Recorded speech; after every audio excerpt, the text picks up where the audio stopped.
Well, I've got a fun video for you today, and I know a lot of you have been really anticipating this. Been just excited about learning more about bears and how the DNR researches bears and things like this. And I just eat up the information that's available out there as far as bear home ranges and travel and their tendencies and things like that. Not just because I'm a bear hunter, but because I just love bears and I'm fascinated by their behavior and always have. Don't really fully understand why, but I've been fascinated by bears since I was a little kid. But anyway, let's go into the information that we know about this bear, number 6007. That's the DNR's designation number for this bear. I'll start out with a little bit about how I found out about this bear, but then also I want to give you some information about bears' tendencies to travel, actually migrate each year and so forth, and it's information that few people know about black bears, but it'll help you understand them better and even be a better hunter. So the bear that we are talking about that the DNR has designated as number 6007, I had him turn up on a camera in area 24 last year, 2020. He had tags, cattle tags, the square cattle tags in both ears, and he's a great big bear. I mean, he's a huge adult male,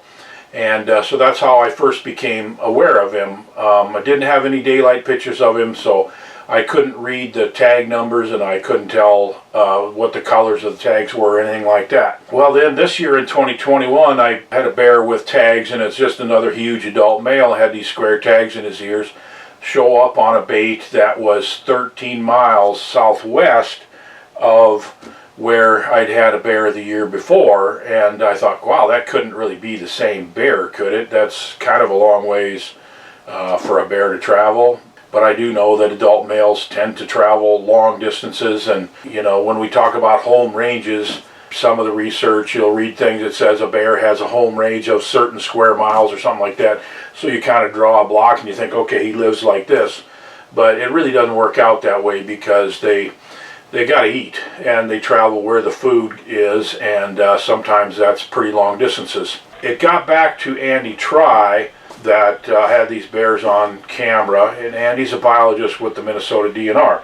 So I sent him an email, and he started telling me about the bears that they had on research, and I told him that I didn't know what color the tags were, and he said, well, there's only one adult male bear that has square tags in both ears and no radio collar or GPS collar, and that's bear number 6007, so that has to be who it is.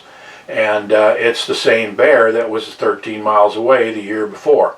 So let's digress here just a little bit into traveling of bears, so you understand that big males especially, but all bears travel a lot. They've I keep saying radio collars, that's the old days, everything's GPS now. GPS collared these bears, and they have found that they will migrate long distances to where the available food is. And in fact, there is certain areas where bears tend to migrate into, and if you can find one of those areas for bear hunting, well, I mean, the implications are obvious. A lot of their research bears with these collars are in the Chippewa National Forest north of Grand Rapids, Minnesota, and many of these bears routinely migrate during the fall when the acorns are dropping and the food is available. They'll migrate 50 to 60 miles to an area where the food is available. Now, obviously a bear can't smell food from that far away, but they apparently can smell indicators, and I think, I'm absolutely certain that they smell the droppings of other bears and think, well, that guy's eating better than I am. I also know that they can follow the scent of where other bears are traveling. There is some discussion about whether or not the bears are finding these areas because they're learning it from, as a cub, from the sow, or if they're just actually following the indicators of the other bears who are eating better than they are, let's say. So they're traveling long distances. It's not at all uncommon. Well, they'll also travel fairly long distances at times to den. And in fact, when 6007 was a 3-year-old bear, He denned in a cedar swamp up by Big Falls, Minnesota, which is over 30 miles away from the bait that I have trail camera pictures on him this year.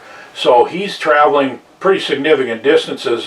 Because he doesn't have a collar on him anymore, they don't know if he's still traveling up there or not, or where he's denning, but he could very well be.